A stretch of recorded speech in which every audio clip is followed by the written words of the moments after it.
भगवान ने अपने उद्धव सात्विक मित्रों से राय की, हम लोग पहले कहाँ चलें, किनसे मिलें। सखाओं ने कहा भैया पहले हम सब हस्तिनापुर ही चलते। भगवान का हस्तिनापुर आगमन हुआ।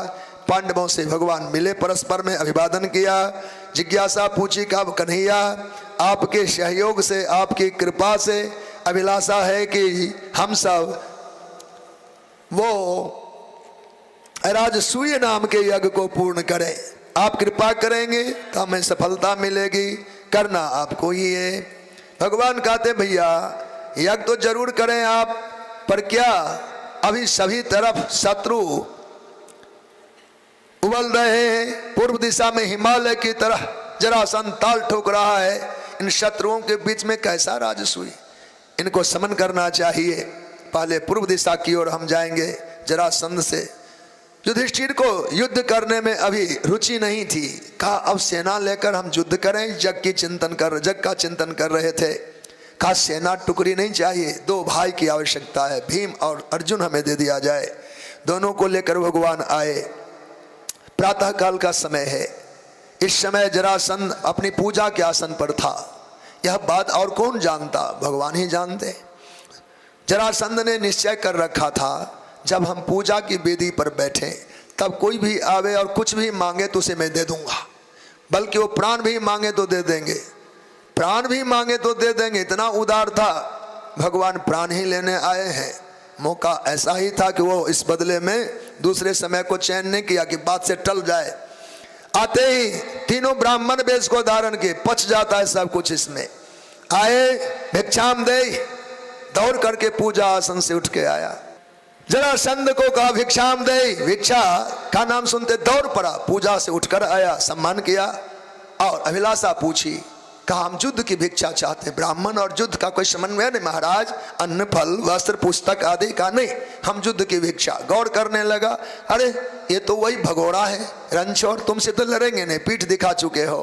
अर्जुन ये तो बच्चा है, बच्चों से लड़े तो हमारी महिमा घट जाएगी। हाँ भीम ठीक है, भीम का मोटापन कभी कभी खतरे में डालता है व्यक्ति को। अब फंस गया।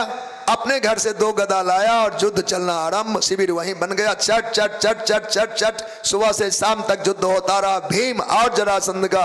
उन्हें भी 26 दिन बीते। 27वें दिन की बात भगवान से निवेदन किया। महात्मा भीष्म यो भगवत कृपा से भीम ने कहा भैया अब मैं भाग जाऊंगा। आप जानते हैं दुश्मन की ही खा के दुश्मन से लड़ना, कभी हम जीतते नहीं हारते नहीं। कहा भैया इस युद्ध को आपने लंबा खींच दिया, ये कब का पूरा हो जाता, मेरी क्या गलती है। कहा आपने मेरी ओर नहीं देखा। अच्छा कहा नहीं देखा, 27 दिन तक लड़ते रहे, क्यों? आप मेरी ओर देखते युद्ध उसी दिन विश्राम ले लेता। ये मानव को शिक्षा दे रहे हैं भगवान। मनुष्य अपने सामर्थ्य का भरोसा करता है। जब तक पैसे हैं, पूंजी है, परिवार है, धन बुद्धि है, तब तक दूसरे को गिनता तक नहीं। भगवान कहीं होंगे होंगे, जब सब खो देता है तब पता लगता है, तो छालाचर चलना चाहिए। भगवान ही कोई बेड़ा पार लगाएंगे।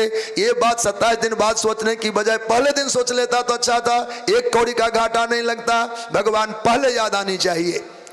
आज भीम को लड़ते लड़ते 27 दिन हो गया, भगवान की याद नहीं आई। चूंकि पुरुषार्थी था, महारथी है, वीर है, ताकत का भरोसा है, सालों लड़ सकता है। भगवान के मेरी ओर आपने देखा नहीं देखा। जब तक भगवान की ओर नहीं देखोगे इस जिंदगी के झमेले से निकल भी नहीं सकोगे। ये जिंदगी के मेले, हाँ ये देखो झमेले, कभी ये कम नहीं होंगे, ये कम नहीं होंगे, होंगे तब कम, छूट ही जाएंगे जब परमात्मा से प्रेम करेंगे।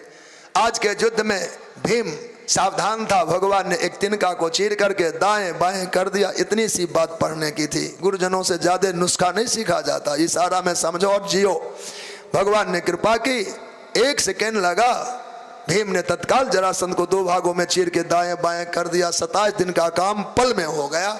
अगर यह ज्ञान पहले मिल गया होता तो मेहनत नहीं होती, लड़ना नहीं पड़ता, समय खराब नहीं करता।